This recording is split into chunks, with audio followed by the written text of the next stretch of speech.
আসসালামু আলাইকুম। আজকে আমি কথা বলবো এসএসসি বা এইচএসসি পরীক্ষার পরে আমাদের যে হিউজ পরিমাণ সময় থাকে, এই সময়কে কিভাবে আমরা কাজে লাগাইতে পারি। তো এটার জন্য আমাদের যখন এসএসসি পরীক্ষা শেষ হবে বা হয়, এর পরবর্তী মুহূর্তে ৩ মাসে বা ৪ মাস মতো সময় আমরা পাই। অ্যাডমিশনের জন্য প্রস্তুতি নেই।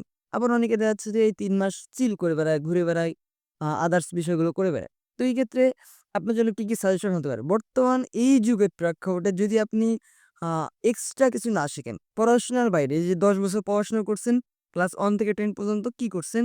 জাস্ট সাবজেক্ট বেস পড়াশোনা করছেন। এর বাইরেও যেগুলা লাগে বেসিক্যালি সেটা হচ্ছে কমিউনিকেশন স্কিল, ইংলিশের আ স্কিল, ইংলিশে কথা বলার দক্ষতা, আপনার ডিজিটালি যে বিষয়গুলো আছে, digital marketing, graphics design, web design, web development, app development, এই যে বিষয়গুলো আছে এগুলো বুঝতে পারতে হবে বা এগুলো শিখতে পারতে হবে। এক জায়গায় প্রেজেন্টেশন করা, সেটা হোক অনলাইন প্রেজেন্টেশন তৈরি করা, Microsoft Word এর বিষয়গুলো জানা, এই বিষয়গুলো আপনাকে জানতে পারতে হবে। আধুনিকতার যুগে যদি আপনি আগের মতন থাকেন, আপনি যদি আধুনিকতার সাথে যদি না তাল মিলায়ে চলতে পারেন, তাহলে কিন্তু আপনি একটা সময় যেয়ে থমকে দাঁড়াতে হবে।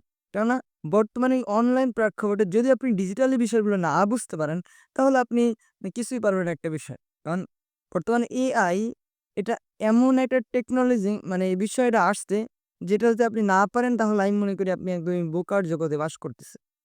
তো আমি আপনাদের কাছে রিকোয়েস্ট করব, সেটা হচ্ছে যে আপনাদের এসএসসি পরীক্ষা চলতেছে বা সামনে এসএসসি পরীক্ষা আছে। আপনাদের পরীক্ষার পরবর্তী মুহূর্তে যে সময়টা গেছে ওই সময়টাকে কাজে লাগিয়ে আপনি চাইলে স্পোকিং ইংলিশটা গ্রো করতে পারেন। যেহেতু ইংলিশটা আমাদের বাংলাদেশের প্রেক্ষাপটে এটা যদি কোনো একজন ব্যক্তি ফুললি ভালো করে কমিউনিকেশন করতে পারে, সেক্ষেত্রে তার জন্য অনেক ভালো হেল্প হবে। এরপরে ২ নম্বর হচ্ছে যে ডিজিটালি যে বিষয়গুলো আছে, এআই এর টুলস সম্পর্কে বা এআই টেকনোলজি, এই বিষয়গুলো জানার সম্পর্কে।